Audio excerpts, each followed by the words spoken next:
ভারতের গণমাধ্যমের চোখে বাংলাদেশের বসবাসরত হিন্দুরা মোটেও নিরাপত্তার মধ্যে নেই। প্রতিনিয়ত মুসলমানরা হিন্দুদের টর্চার করছে, বৈষম্যের শিকার তারা। কিন্তু বাস্তব প্রেক্ষাপটে আমরা কি দেখছি, হ্যাঁ সেই তথ্যই তুলে ধরবো আমার আজকের এই টপিকে। আমি আগুন Ahmed, welcome my channel or page. জানবর জানাবো। জানবো আর জানাবো। বৈষম্য বৈষম্য বৈষম্য। ভারতের গণমাধ্যম অনুযায়ী বাংলাদেশে বসবাসরত হিন্দুরা সর্বদাই বৈষম্যের শিকার। কিন্তু আমরা যারা বাংলাদেশে বসবাস করছি, আমরা কি দেখছি? আসলে কি বাংলাদেশে বসবাসরত হিন্দুরা বৈষম্যের শিকার? বাংলাদেশে যে বৈষম্যটুকু ছিল তা ছিল কোঠা বৈষম্য, যা কোঠা আন্দোলনের মধ্য দিয়ে শেষ হয়ে গেছে। সো বাংলাদেশে আর কোনো বৈষম্য নেই।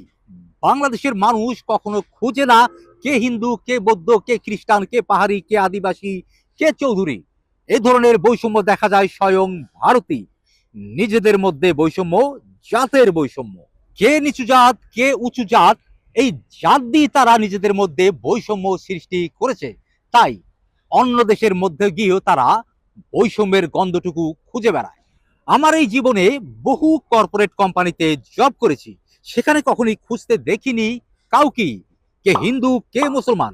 শুধুমাত্র রেস্টুরেন্টে খেতে গেলেই জানতাম সে গরু খায় না। বাংলাদেশের প্রশাসন ব্যবস্থায় মুসলমানের থেকে হিন্দুরাই এগিয়ে। এই দেশে শিক্ষার মাধ্যমে যোগ্যতা বিচার করা হয়, কোনো জাত বা ধর্ম দিয়ে নয়।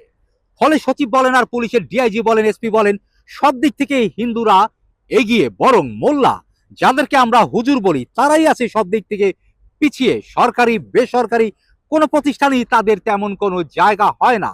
এর ফলে তারা মসজিদে মসজিদে 5-7 হাজার টাকার বেতনে চাকরি করে খুবই কষ্টে তাদের জীবনযাপন পার করতে হয়। না, এটাকে আমি কখনই বৈষম্য বলবো না। বাংলাদেশ এতটা এতটা আধুনিক হয়ে গেছে যে একজন প্রাইভেট কোম্পানির মালিক সর্বদাই চায় তার কোম্পানির লোকজন সর্বদাই স্মার্ট হোক। আর তাই English medium school, college, private ইউনিভার্সিটির ছাত্রছাত্রী বা ছেলে মেয়েদের তারা বেশি প্রাধান্য দেয়। সেখানে হিন্দু আছে না মুসলিম আছে তা তারা কখনই খেয়াল করে না। আর সরকারি চাকরির ক্ষেত্রেও আমি বলবো, ইন্টারভিউ বোর্ডে যারা বসেন তারা হুজুর, আলেম বা মাদ্রাসার ছাত্রছাত্রীদের একটু ইগনোরই করেন। আপনারা যারা ভারতের গণমাধ্যমে কাজ করেন, যারা এই সব বৈষম্যের কথা লটান, তাদেরকে আমি বলবো আপনারা বাংলাদেশে আসেন, 1 বছর থেকে যান, দেখুন এদেশের মানুষ কখনই কি আপনাকে প্রশ্ন করে কিনা আপনি হিন্দু না মুসলিম। আপনারা তো গিয়ে আগে জাত খুঁজেন, আর এই দেশের মানুষ কখনো ধর্মই খুঁজে না। হ্যাঁ, ছিনতাইকারীদের হাতে পড়লে তা আলাদা বিষয়, তবে সেখানেও কিন্তু হিন্দু মুসলিম কোন জাতের কথা জিজ্ঞাসা করা হয় না। বাংলাদেশের কোনো মানুষই বলতে পারবে না ধর্মের জন্য কারো চাকরি হয় নাই, জাতের জন্য ধর্মের জন্য স্কুল কলেজ ইউনিভার্সিটিতে ভর্তি হতে পারেনি, সরকারি কোনো সুযোগ সুবিধা থেকে বঞ্চিত হয়েছে এই জাত বা ধর্মের জন্য। তাহলে আপনারা কেন বলছেন নিজেদের মধ্যে ছোট জাত বড় জাতের বৈষম্য আছে বলে? যাবার আগে বলবো, নিজেদের মধ্যে আগে জাতের সমস্যা সমাধান করেন। বাংলাদেশের মানুষের মধ্যে এই বৈষম্য শব্দটুকু ঢুকাবেন না প্লিজ।